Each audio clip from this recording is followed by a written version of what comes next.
നമസ്കാരം. ഗൾഫ് ഫോക്കസിലേക്ക് പ്രിയ പ്രേക്ഷകർക്ക് സ്വാഗതം. ഞാൻ ഗോകുൽ രവി. വിശദമായ റിപ്പോർട്ടുകളിലേക്ക്. കേരളത്തിൽ നിന്നുള്ള ഹജ്ജ് വിമാന സർവീസ് തുടരുന്നു. 2 ദിവസങ്ങളിലായി 1000-ഓളം തീർത്ഥാടകർ മക്കയിലെത്തി. ഇന്ത്യയിൽ നിന്നുള്ള 49,000 തീർത്ഥാടകർ സൗദിയിലുമെത്തി. സ്ത്രീകൾക്ക് മാത്രമായി സർവീസ് നടത്തുന്ന ആദ്യത്തെ ഹജ്ജ് വിമാനം നാളെ വൈകിട്ട് 5 മണിക്ക് കരിപ്പൂരിൽ നിന്ന് പുറപ്പെടും. സംസ്ഥാന ഹജ്ജ് കമ്മിറ്റി വഴിയുള്ള 996 തീർത്ഥാടകരാണ് ഇന്നലെയും ഇന്നുമായി മക്കയിലെത്തിയത്. എയർ ഇന്ത്യ എക്സ്പ്രസിന്റെ 6 വിമാനങ്ങൾ കരിപ്പൂരിൽ നിന്നും ജിദ്ദയിലേക്ക് സർവീസ് നടത്തി. ദിവസം 3 വിമാനങ്ങൾ എന്ന തോതിലാണ് ഇപ്പോൾ സർവീസ് നടത്തുന്നത്.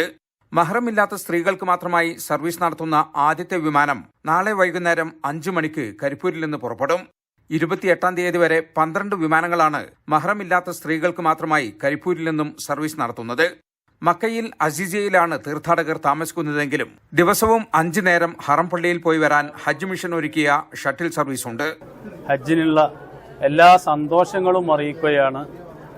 അള്ളാഹു ഇതുപോലെയുള്ള ഒരു തൗഫീക്ക് നമ്മൾ ഒരുപാട് ആളുകൾക്ക് ആഗ്രഹമുണ്ട്. എല്ലാവർക്കും ഇതുപോലെ കർമ്മങ്ങൾ വളരെ ആരോഗ്യത്തോടെ ആഫിയത്തോടെ നിർവഹിക്കാനുള്ള സൗഭാഗ്യം അള്ളാഹു എല്ലാവർക്കും നൽകട്ടെ. ഞങ്ങളുടെ കൂട്ടത്തിലുള്ള ഒരുപാട് ഹാജിമാരുണ്ട്. എല്ലാവർക്കും എല്ലാവിധ അനുഗ്രഹങ്ങളും നൽകി സന്തോഷത്തോടെ ആരോഗ്യത്തോടെ എല്ലാ കർമ്മങ്ങളും നിർവഹിക്കാനുള്ള ഭാഗ്യം അള്ളാഹു നൽകട്ടെ. അതേസമയം ഇന്ത്യയുടെ മറ്റു സംസ്ഥാനങ്ങളിൽ നിന്നുള്ള ഹജ്ജ് വിമാന സർവീസുകളും തുടരുകയാണ്. ഇന്നലെ വരെ 48,986 തീർത്ഥാടകർ ഇന്ത്യൻ ഹജ്ജ് കമ്മിറ്റി വഴി സൗദിയിലെത്തി. ഇതിൽ 16,673 തീർത്ഥാടകർ മക്കയിലും 32,313 തീർത്ഥാടകർ മദീനയിലുമാണ് ഇപ്പോഴുള്ളത്. ജലീൽ കണമംഗലം, 24 ജിദ്ദ. 5 വർഷത്തിനകം 6 പുതിയ വിമാനത്താവളങ്ങൾ തുറക്കാനൊരുങ്ങി Oman civil aviation authority chairman Naif al അബ്രിയാണ് ഇക്കാര്യം അറിയിച്ചത്. ഇതോടെ ഒമാനിലെ ആകെ വിമാനത്താവളങ്ങൾ 13 ഉയരും. ഒമാനിലേക്കുള്ള യാത്രക്കാരുടെ എണ്ണത്തിൽ ഓരോ വർഷവും വലിയ വർധനവാണ് രേഖപ്പെടുത്തുന്നത്. നിലവിൽ പ്രതിവർഷം 1,70,00,000 യാത്രക്കാരാണ് ഒമാൻ വിമാനത്താവളങ്ങൾ ഉപയോഗിക്കുന്നത്. 2040ഓടെ യാത്രക്കാർ 5 കോടിയിലെത്തുമെന്നാണ് പ്രതീക്ഷ. ഈ സാഹചര്യം മുന്നിൽ കണ്ടാണ് അടിസ്ഥാന സൗകര്യ വികസനം രാജ്യം ലക്ഷ്യമിടുന്നത്. 5 വർഷത്തിനകം പുതിയ 6 വിമാനത്താവളങ്ങൾ കൂടി പ്രവർത്തനക്ഷമമാകുമെന്നാണ് civil aviation authority chairman Naif al Abri അറിയിച്ചത്. റിയാദിൽ നടക്കുന്ന ഫ്യൂച്ചർ ഏവിയേഷൻ ഫോറത്തിൽ സംസാരിക്കുകയാണ് വ്യോമയാന രംഗത്തെ പ്രതീക്ഷകൾ അദ്ദേഹം വ്യക്തമാക്കിയത്. ഇതോടെ ഒമാനിലെ ആകെ വിമാനത്താവളങ്ങളുടെ എണ്ണം 13 ഉയരും. ലോജിസ്റ്റിക്സ്, ടൂറിസം മേഖലയുടെ വളർച്ചയും ഇതോടൊപ്പം സാധ്യമാക്കും. നിർമ്മാണം പുരോഗമിക്കുന്ന മുസന്തം വിമാനത്താവളം 2028 അവസാനത്തോടെ പ്രവർത്തനക്ഷമമാകുമെന്നും അദ്ദേഹം വ്യക്തമാക്കി. ഇവിടെ ബോയിംഗ് 737, എയർ 320 തുടങ്ങിയ ഇടത്തരം വാണിജ്യ വിമാനങ്ങൾ കൈകാര്യം ചെയ്യാൻ സാധിക്കും. നേരത്തെ 2018 പ്രതിവർഷം 20 ദശലക്ഷം യാത്രക്കാരെ കൈകാര്യം ചെയ്യാൻ സാധിക്കുന്ന പുതിയ ടെർമിനൽ മസ്കറ്റ് അന്താരാഷ്ട്ര വിമാനത്താവളത്തിൽ തുറന്നിരുന്നു. സലാലയിലും പുതിയ ടെർമിനൽ യാഥാർത്ഥ്യമാക്കിയിരുന്നു. 24 ഒമാൻ. വിദേശകാര്യ രംഗത്തെ മികവിന് UAE-യുടെ 2 പുരസ്കാരങ്ങൾ ഇന്ത്യൻ സ്ഥാനപതി കാര്യാലയങ്ങൾക്ക് ലഭിച്ചു. Minister of foreign affairs excellence പുരസ്കാരങ്ങളാണ് ലഭിച്ചത്. എംബസി, കോൺസുലേറ്റ് വിഭാഗങ്ങളിലായി 2 പുരസ്കാരങ്ങൾ നേടിയ ഏക രാജ്യമാണ് India. Minister of foreign affairs excellence പുരസ്കാരത്തിന്റെ 5ാമത് പതിപ്പിലാണ് ഇന്ത്യ ശ്രദ്ധേയമായ നേട്ടം സ്വന്തമാക്കിയിരിക്കുന്നത്. UAE-യിലെ ഇന്ത്യൻ പ്രവാസികളുടെ ക്ഷേമത്തിനായുള്ള എംബസിയുടെയും കോൺസുലേറ്റിന്റെയും പ്രതിബദ്ധതയും കണക്കിലെടുത്താണ് അംഗീകാരം ലഭിച്ചിരിക്കുന്നത്. ഇതോടെ പുരസ്കാരത്തിൽ എംബസി, കോൺസുലേറ്റ് വിഭാഗങ്ങളിലും 2 നേട്ടം സ്വന്തമാക്കിയ ഏക രാജ്യമായി മാറി ഇന്ത്യ. അബുദാബിയിൽ നടന്ന ചടങ്ങിൽ UAE വിദേശകാര്യമന്ത്രി ഷെയ്ഖ് അബ്ദുള്ള ബിൻ സായിദ്, UAE-യിലെ ഇന്ത്യൻ സ്ഥാനപതി സഞ്ജയ് സുധീറിനും കോൺസുൽ ജനറൽ സതീഷ് കുമാർ ചിവയ്ക്കും പുരസ്കാരങ്ങൾ സമ്മാനിച്ചു. ഇന്ത്യ UAE ഉഭയകക്ഷി ബന്ധം ശക്തിപ്പെടുത്തുന്നതിനുള്ള എംബസിയുടെയും കോൺസുലേറ്റിന്റെയും പ്രവർത്തന മികവിനും പരിശ്രമത്തിനുമുള്ള അംഗീകാരം കൂടിയാണ് minister of foreign affairs excellence പുരസ്കാരമെന്ന് അധികൃതർ വ്യക്തമാക്കി. 24 ദുബായ്. ന്യൂയോർക്കിൽ ICC പുരുഷ ടീം T20 ലോകകപ്പ് 2024 തയ്യാറെടുപ്പ് പുരോഗമിക്കുന്നു. ICC New York pathway chairman George സാമുവലിനെ ICC ലോകകപ്പ് ഓപ്പറേഷൻ മാനേജറായി തെരഞ്ഞെടുത്തു. സിംഗപ്പൂർ താരം ഹർഷ ഭരദ്വാജിന്റെ പരിശീലകനായിരുന്നു ജോർജ് സാമുവൽ. മെയ് 15-ന് US മേജർ ലീഗ് ബേസ്ബോളുമായി ക്രോസ് പാർട്ട്ണർഷിപ്പിലേക്ക് ജോർജ് സാമുവലിനെയും ICC നേതൃത്വത്തിലെ ചിലരെയും ക്ഷണിച്ചിരുന്നു. ഈ 2 പദവികളിലും പ്രവർത്തിക്കുന്ന ആദ്യ മലയാളി പരിശീലകനാണ് ജോർജ് സാമുവൽ. ലോകത്തിലെ ഏറ്റവും മികച്ച നഗരങ്ങളുടെ പട്ടികയിൽ റിയാദിന് 3ാം സ്ഥാനം. ഓക്സ്ഫോർഡ് ഇക്കണോമിക്സ് റിസർച്ച് ഇൻസ്റ്റിറ്റ്യൂട്ട് പുറത്തുവിട്ട ആഗോള നഗര സൂചിക റിപ്പോർട്ടിലാണ് റിയാദിന്റെ നേട്ടം. ലോകത്തിലെ വിവിധ രാജ്യങ്ങളിൽ നിന്നുള്ള 1000 നഗരങ്ങളിൽ ഏറ്റവും മികച്ച 3ാമത്തെ നഗരമായാണ് സൗദി തലസ്ഥാനമായ റിയാദ് തിരഞ്ഞെടുക്കപ്പെട്ടത്. ലോകത്തിലെ പ്രധാന നഗരങ്ങളിലെ വിദ്യാഭ്യാസ മികവ്, നവീകരണം, ജനസംഖ്യാ സ്വഭാവം എന്നീ മാനദണ്ഡങ്ങൾ അടിസ്ഥാനമാക്കിയാണ് പട്ടിക തയ്യാറാക്കിയത്. ലണ്ടൻ, ടോക്കിയോ മുതലായ നഗരങ്ങൾ മാത്രമാണ് റിയാദിന് തൊട്ടു മുന്നിലുള്ളത്. UAE തലസ്ഥാനമായ അബുദാബി പട്ടികയിൽ 8ാം സ്ഥാനത്ത് ഇടം പിടിച്ചു. വളർന്നുവരുന്ന പ്രധാന വാണിജ്യ കേന്ദ്രം എന്ന നിലയിൽ വൈവിധ്യങ്ങളായ നിരവധി പദ്ധതികളാണ് റിയാദിൽ നടപ്പിലാക്കിക്കൊണ്ടിരിക്കുന്നത്. ഇതുവഴി ലക്ഷക്കണക്കിന് തൊഴിലവസരങ്ങൾ സൃഷ്ടിക്കപ്പെട്ടിരിക്കുന്നു. രാജ്യത്തെ തൊഴിൽ മേഖലയിൽ ഭാഗമാകാൻ ആയിരക്കണക്കിന് പ്രവാസി യുവാക്കളാണ് അനുദിനം റിയാദിൽ എത്തിക്കൊണ്ടിരിക്കുന്നത്. ഇതുവഴി തൊഴിൽ, സാമ്പത്തിക മേഖലകളിൽ നഗരത്തിന് ലഭിക്കുന്ന നിരവധി പ്രയോജനങ്ങളും റിപ്പോർട്ടിൽ എടുത്തു പറയുന്നു. ഇസ്മായിൽ പയ്യോളി, 24, റിയാദ്. ജിദ്ദയിലെ കൊല്ലം ജില്ലക്കാരുടെ കൂട്ടായ്മയായ കൊല്ലം പ്രവാസി സംഗമത്തിന്റെ 18ാം വാർഷികം വെള്ളിയാഴ്ച നടക്കും. ജിദ്ദയിലെ ഇന്ത്യൻ കോൺസുലേറ്റ് അങ്കണത്തിൽ വൈകിട്ട് 6 മണിക്കാണ് പരിപാടി. സംഗീത വിരുന്നും വിവിധ കലാപരിപാടികളും ഉണ്ടാകും. പ്രവേശനം സൗജന്യമാണ്. ഷാനവാസ് കൊല്ലം, മനോജ് മുരളീധരൻ, സാജു രാജൻ, ഷാനവാസ് സ്നേഹക്കൂട എന്നിവർ വാർത്താ സമ്മേളനത്തിൽ പങ്കെടുത്തു. ദമാമിലെ OICC കോഴിക്കോട് ജില്ലാ കമ്മിറ്റിയുടെ 2ാമത് PM നജീബ് മെമ്മോറിയൽ അവാർഡ് ജേതാക്കളെ പ്രഖ്യാപിച്ചു. വെള്ളിയാഴ്ച വൈകിട്ട് 5 മണിക്ക് ദമാം പാരഗൺ ഓഡിറ്റോറിയത്തിൽ നടക്കുന്ന ചടങ്ങിൽ അവാർഡുകൾ സമ്മാനിക്കും. സൗദിയിലെ രാഷ്ട്രീയ, സാമൂഹിക, സാംസ്കാരിക രംഗത്തെ നിറസാന്നിധ്യവും OICC സൗദി നാഷണൽ കമ്മിറ്റിയുടെ പ്രസിഡന്റുമായിരുന്ന PM നജീബിന്റെ ഓർമ്മയ്ക്കായാണ് ദമാമിലെ OICC കോഴിക്കോട് ജില്ലാ committee PM Najeeb memorial award ഏർപ്പെടുത്തിയത്. കഴിഞ്ഞ വർഷത്തിൽ നിന്ന് വ്യത്യസ്തമായി ഒരു മേഖല കൂടി ഉൾപ്പെടുത്തി ഈ വർഷം 4 വ്യത്യസ്ത മേഖലകളിൽ നിന്നുള്ളവർക്കാണ് അവാർഡ് സമ്മാനിക്കുന്നത്. രാഷ്ട്രീയ മേഖലയിൽ നിന്ന് OICC Saudi national committee president Biju കല്ലുമലയും, വിദ്യാഭ്യാസ മേഖലയിൽ നിന്നും ദമാം ഇന്റർനാഷണൽ ഇന്ത്യൻ സ്കൂളിൽ കഴിഞ്ഞ 26 വർഷമായി അധ്യാപന സേവനമനുഷ്ഠിക്കുന്ന തൃശൂർ സ്വദേശിനി ഗായത്രി ദേവി ഉദയനും, കഴിഞ്ഞ 16 വർഷമായി ഇതേ സ്കൂളിൽ തന്നെ അധ്യാപികയായ കോഴിക്കോട് സ്വദേശിനി ഗീത മധുസൂദനനും അവാർഡിന് അർഹരായി. ജീവകാരുണ്യ വിഭാഗത്തിൽ ഇന്ത്യ ഗവൺമെന്റിന്റെ നാരീശക്തി പുരസ്കാര ജേതാവ് കൂടിയായ മഞ്ജു മണിക്കുട്ടനും, കായിക മേഖലയിൽ നിന്നും പ്രശസ്ത ഫുട്ബോളർ മലപ്പുറം സ്വദേശി സാദിഖും അവാർഡ് ജേതാക്കളായി. OICC regional committee vice president Shams Kollam, general secretary Zakir Parambil, national committee member Rafi Kuttalangadi, Kozhikode ജില്ലാ പ്രസിഡന്റ് അസ്ലം ഫറൂഖ്, ജനറൽ സെക്രട്ടറിമാരായ ഷാരി ജോൺ, സലീം ഒളവണ്ണ, ട്രഷറർ മധുസൂദനൻ എന്നിവരായിരുന്നു ജൂറി അംഗങ്ങൾ. മെയ് 31 വെള്ളിയാഴ്ച വൈകുന്നേരം 5 മണിക്ക് ദമാം പാരഗൺ ഓഡിറ്റോറിയത്തിൽ കിഴക്കൻ പ്രവിശ്യയിലെ വിദ്യാഭ്യാസ, സാംസ്കാരിക രംഗത്തെ പ്രമുഖർ പങ്കെടുക്കുന്ന ചടങ്ങിൽ ജേതാക്കൾക്കുള്ള അവാർഡുകൾ സമ്മാനിക്കുമെന്ന് അസ്ലം ഫറൂഖ്, ഷാരി ജോൺ, സലീം ഒളവണ്ണ, ഷംസു കൊല്ലം, സക്കീർ പറമ്പിൽ, മധുസൂദനൻ എന്നിവർ അറിയിച്ചു. സുബൈറുദ്ദീനൂർ, 24, Dammam. OICC Dammam regional committee Rajiv ഗാന്ധിയുടെ രക്തസാക്ഷിത്വ ദിന അനുസ്മരണ സമ്മേളനം സംഘടിപ്പിച്ചു. റീജിയണൽ പ്രസിഡന്റ് EK സലീമിന്റെ അധ്യക്ഷതയിൽ നടന്ന സമ്മേളനം Saudi national committee president Biju Kallumala ഉദ്ഘാടനം ചെയ്തു. Global vice president C Abdul Hameed അനുസ്മരണ പ്രഭാഷണം നടത്തി. ഗ്ലോബൽ പ്രതിനിധികളായ ഹരീഫ് റാവുത്തർ, ജോൺ കോശി, സിറാജ് പുറക്കാട്, നാഷണൽ പ്രതിനിധി Chandramohan, Shijila Hameed, Sindhu Binu, Shams Kollam, Abdul Kareem, Libi James, Jacob Parakkal, Radhika Shyamprakash, Hameed Marakkassery, Joji Joseph തുടങ്ങിയവർ പങ്കെടുത്തു. സംഘടനാ ജനറൽ സെക്രട്ടറി ഷിഹാബ് കായംകുളം സ്വാഗതവും ട്രഷറർ പ്രമോദ് പൂപ്പാല നന്ദിയും പറഞ്ഞു. ഖത്തറിൽ ട്രാഫിക് നിയമലംഘനവുമായി ബന്ധപ്പെട്ട പിഴയിൽ 50% ഇളവ് പ്രഖ്യാപിച്ചു. ജൂൺ 1 മുതൽ 3 മാസക്കാലത്തേക്കാണ് ഇളവുണ്ടാവുക. നിയമലംഘനങ്ങൾക്കുള്ള പിഴ അടയ്ക്കാതെ രാജ്യത്തിന് പുറത്തേക്കുള്ള യാത്രകൾ അനുവദിക്കില്ലെന്നും ആഭ്യന്തര മന്ത്രാലയം അറിയിച്ചു. 2024 ജൂൺ 1 മുതൽ 2024 ഓഗസ്റ്റ് 31 വരെ 3 മാസക്കാലത്തേക്കാണ് ഇളവ് പ്രാബല്യത്തിലുണ്ടാവുക. കഴിഞ്ഞ 3 വർഷത്തിനുള്ളിൽ രേഖപ്പെടുത്തിയ എല്ലാ നിയമലംഘനങ്ങൾക്കും ഇളവ് ലഭിക്കുമെന്നും ആഭ്യന്തര മന്ത്രാലയം വാർത്താസമ്മേളനത്തിൽ അറിയിച്ചു. ട്രാഫിക് നിയമലംഘനങ്ങൾ നടത്തിയവരെ പിഴയടക്കാതെയും കുടിശ്ശികകൾ തീർക്കാതെയും കര, കടൽ, വ്യോമയാന അതിർത്തികളിലൂടെ രാജ്യത്തിന് പുറത്തുപോകാൻ അനുവദിക്കില്ല. അതേസമയം ഖത്തറിൽ നിന്നും മറ്റു രാജ്യങ്ങളിലേക്ക് റോഡ് വഴി യാത്ര ചെയ്യുന്ന വാഹന ഉടമകൾ ജനറൽ ഡയറക്ടറേറ്റ് ഓഫ് ട്രാഫിക്കിൽ നിന്ന് അനുമതി നേടിയിരിക്കണമെന്നും അധികൃതർ നിർദ്ദേശിച്ചു. ഇതിനുള്ള നിബന്ധനകളും മന്ത്രാലയം പുറത്തിറക്കി. പെർമിറ്റിനായി അപേക്ഷിക്കുന്നയാൾ വാഹനത്തിന്റെ ഉടമയായിരിക്കണം. അല്ലെങ്കിൽ വാഹനം രാജ്യത്തിന് പുറത്തു പോകുന്നതിന് ഉടമയുടെ സമ്മതരേഖ ഹാജരാക്കിയിരിക്കണം. ഗതാഗത നിയമലംഘനങ്ങളുടെ പിഴ കുടിശ്ശികയില്ലാത്ത GCC രാജ്യങ്ങളിലേക്ക് പോകുന്ന വാഹനങ്ങളെയും ചരക്ക് വാഹനങ്ങളെയും ഈ നിബന്ധനകളിൽ നിന്ന് ഒഴിവാക്കിയിട്ടുണ്ട്. ഇതടക്കം ഗതാഗത നിയമങ്ങളുമായി ബന്ധപ്പെട്ട നിരവധി മാർഗനിർദ്ദേശങ്ങളാണ് ഇന്ന് രാവിലെ വാർത്താ സമ്മേളനത്തിൽ ആഭ്യന്തര മന്ത്രാലയം വിശദീകരിച്ചത്. ലിമോസിനുകൾ, ടാക്സികൾ, ബസ്സുകൾ, ഡെലിവറി മോട്ടോർ സൈക്കിളുകൾ എന്നിവ 3 അതിലധികമോ വരികളുള്ള ഹൈവേകളിൽ ഇരുദിശകളിലും ഇടതുപാത ഉപയോഗിക്കുന്നതിനും നിരോധനം ഏർപ്പെടുത്തിയിട്ടുണ്ട്. നിരോധനം ഇന്നു മുതൽ പ്രാബല്യത്തിൽ വരും. ഇന്റർസെക്ഷനുകൾക്ക് 300 മീറ്റർ മുമ്പെങ്കിലും വാഹനങ്ങൾ ലൈൻ മാറ്റണമെന്നും നിർദ്ദേശമുണ്ട്. അൻവർ പാലേരി, 24 ദോഹ. നടൻ മോഹൻലാലിന്റെ ജന്മദിനത്തോടനുബന്ധിച്ച് മോഹൻലാൽ ഫാൻസ് അസോസിയേഷൻ പ്രവർത്തകർ ദുബായിൽ രക്തദാന ക്യാമ്പ് സംഘടിപ്പിച്ചു. ബ്ലഡ് ഡൊണേഴ്സ് കേരളയുടെ സഹകരണത്തോടെയാണ് Mohanlal fans UAE online committee പരിപാടി സംഘടിപ്പിച്ചത്. കരാമ ADCB മെട്രോ സ്റ്റേഷന് സമീപത്ത് നടന്ന പരിപാടിയിൽ 250ഓളം പേർ പങ്കെടുത്തു.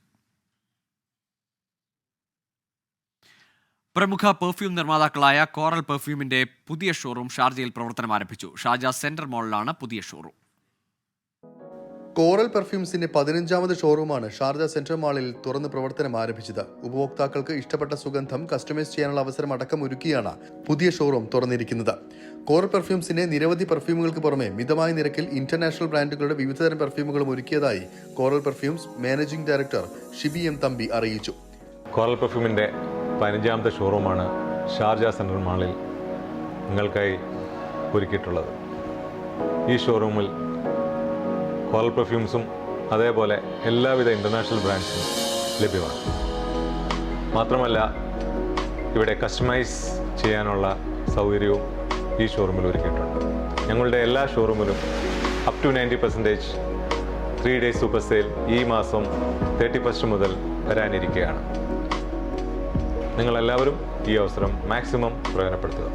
വരും മാസങ്ങളിൽ UAEയിലും ഒമാനിൽ ബർഖയിലും ദാർസൈറ്റിലും ഇന്ത്യയിൽ കോറൽ പെർഫ്യൂംസിന്റെ ആദ്യ ചുവടുവയ്പായി കൊച്ചിയിലും പുതിയ ഷോറൂം ഉടൻ പ്രവർത്തനം ആരംഭിക്കുമെന്നും ഈ മാസം 31 മുതൽ 3 ദിവസം 90% വരെ വിലക്കുറവിൽ പെർഫ്യൂം സൂപ്പർ സെയിൽ നടക്കുമെന്നും അധികൃതർ അറിയിച്ചു. 24 ദുബായ്.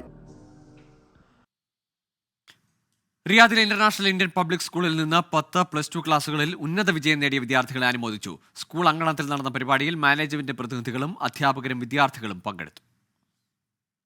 2023-24 അധ്യയന വർഷത്തിൽ നടന്ന CBSE 10-12 ക്ലാസുകളിലെ പരീക്ഷകളിൽ Riyadh international Indian public school വിദ്യാർത്ഥികൾ മികച്ച പ്രകടനമാണ് കാഴ്ചവെച്ചത്.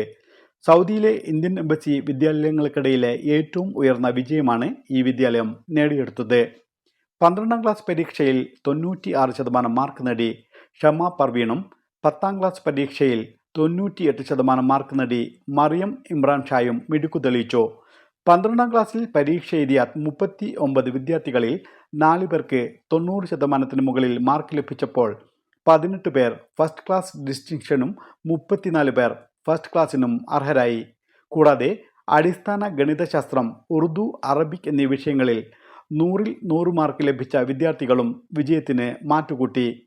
School principal Santhosh Prabhakaran, managing committee chairman Parvez Imtiaz എന്നിവർ മുഖ്യാതിഥികളായി പങ്കെടുത്ത ചടങ്ങിൽ ഉന്നത വിജയം നേടിയ വിദ്യാർത്ഥികൾക്ക് ട്രോഫിയും സർട്ടിഫിക്കറ്റും വിതരണം ചെയ്തു.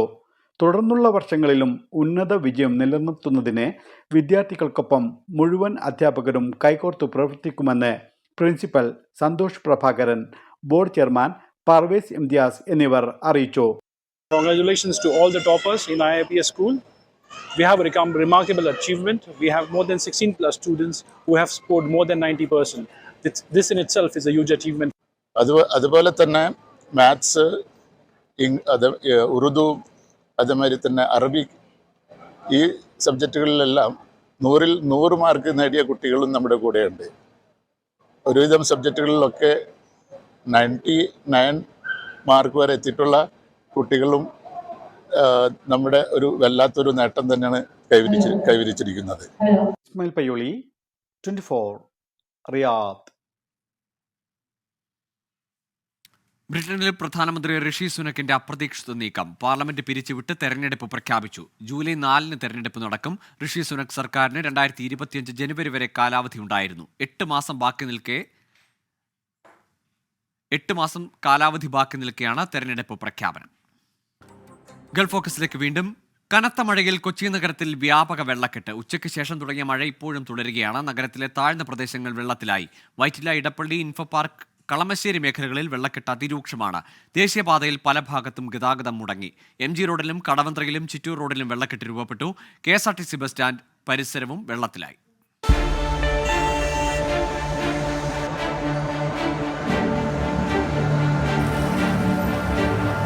വൈകിട്ട് 5 മണിയോടെയാണ് കൊച്ചി നഗരത്തിൽ മഴ ആരംഭിച്ചത്. 5:30യോടെ ശക്തി പ്രാപിച്ച മഴയിൽ നഗരത്തിലെ പ്രധാന പ്രദേശങ്ങൾ വെള്ളത്തിനടിയിലായി. വൈറ്റില, പാലാരിവട്ടം, ഇടപ്പള്ളി, കാക്കനാട് മേഖലകളിൽ അതിരൂക്ഷമായ വെള്ളക്കെട്ടാണ് അനുഭവപ്പെട്ടത്. എറണാകുളം സൗത്ത് KSRTC സ്റ്റാൻഡിൽ വെള്ളം കയറിയത് യാത്രക്കാരെ ദുരിതത്തിലാക്കി. ഇൻഫോ പാർക്കിലെ വിവിധ ഓഫീസുകളിലും വെള്ളം കയറി. വെള്ളക്കെട്ടിനെ തുടർന്ന് വാഹന ഗതാഗതം പൂർണ്ണമായും തടസ്സപ്പെട്ടു.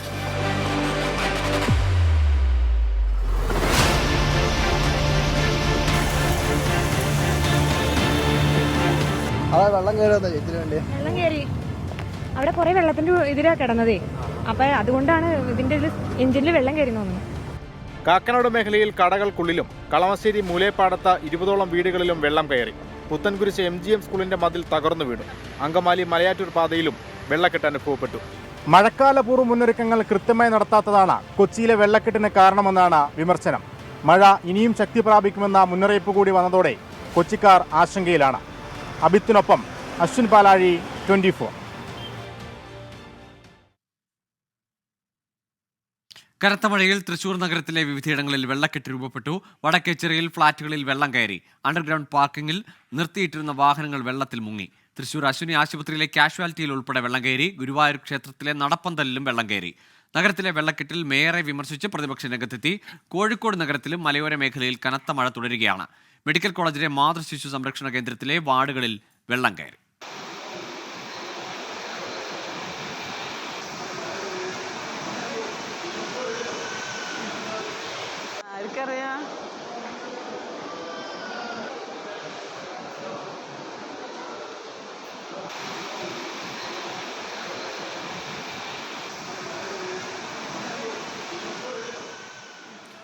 മിഥില ബാലൻ കോഴിക്കോട് നിന്ന് ചേരുന്നു. മിഥില, മെഡിക്കൽ കോളേജിൽ മാതൃശിശു സംരക്ഷണ കേന്ദ്രത്തിൽ അതീവ ഗുരുതരമായ ഒരു സാഹചര്യമായിരുന്നു ഉണ്ടായിരുന്നത്. അവിടെ ഈ വെള്ളക്കെട്ട് ഒഴിവാക്കാനുള്ള എന്തെങ്കിലും നടപടികൾ ഉണ്ടായിട്ടുണ്ടോ? ഒപ്പം മലയോര മേഖലയിലെ സാഹചര്യം എങ്ങനെ?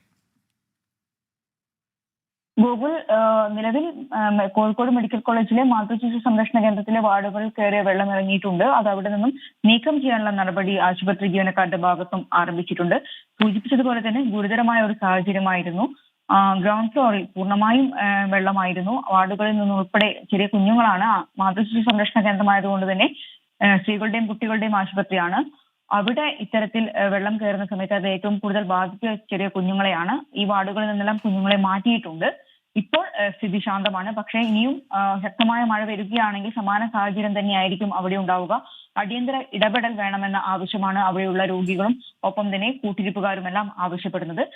ജില്ലയിലെ മറ്റ് സാഹചര്യങ്ങൾ നോക്കുകയാണെങ്കിൽ നിലവിൽ 4 കൺട്രോൾ റൂം തുറന്നിട്ടുണ്ട് ജില്ലയിൽ. കോഴിക്കോട്, കൊയിലാണ്ടി, വടകര, താമരശ്ശേരി ഇങ്ങനെ താലൂക്ക് അടിസ്ഥാനത്തിലാണ് ഇപ്പോൾ കൺട്രോൾ റൂം തുറന്നിട്ടുള്ളത്. മലയോര മേഖലകളിൽ ഇന്ന് ഉച്ച മുതൽ ആരംഭിച്ച മഴയാണ്. മലയോര മേഖലകളിൽ ഇപ്പോഴും നിർത്താതെ മഴ തുടരുന്നുണ്ട്. നഗരപ്രദേശങ്ങളിൽ ഇപ്പോൾ മഴയ്ക്ക് അല്പം ശമനമുണ്ട്. എന്നിരുന്നാലും മഴ പെയ്യുന്നുണ്ട്.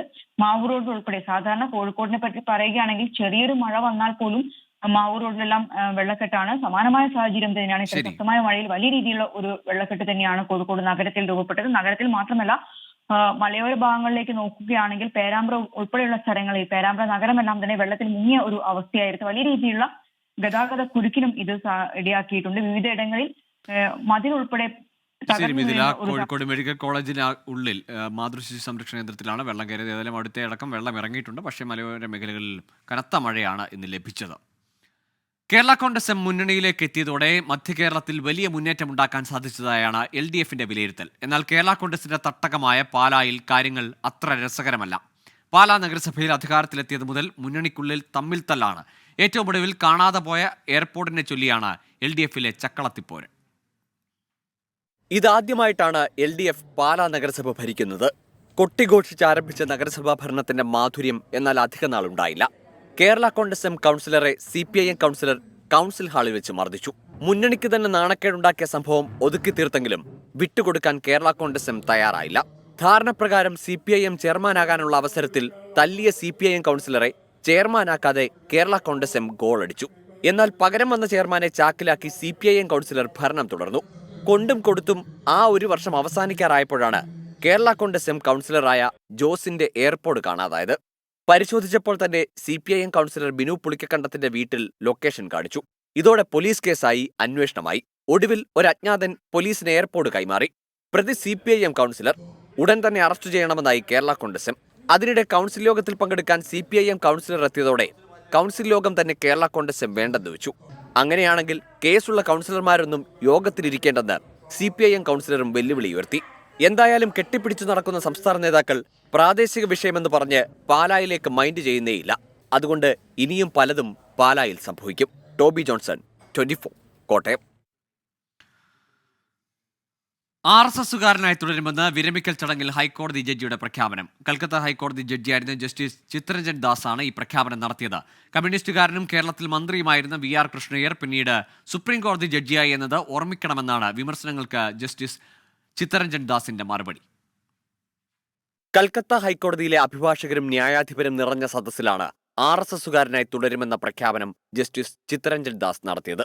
കുട്ടിക്കാലം മുതൽ സംഘമായിരുന്നു ജീവിതം. സംഘം ആവശ്യപ്പെടുന്ന ചുമതലകൾ നിറവേറ്റാൻ തയ്യാറാണെന്നും ജസ്റ്റിസ് ചിത്തരഞ്ജൻ ദാസ് പറഞ്ഞു.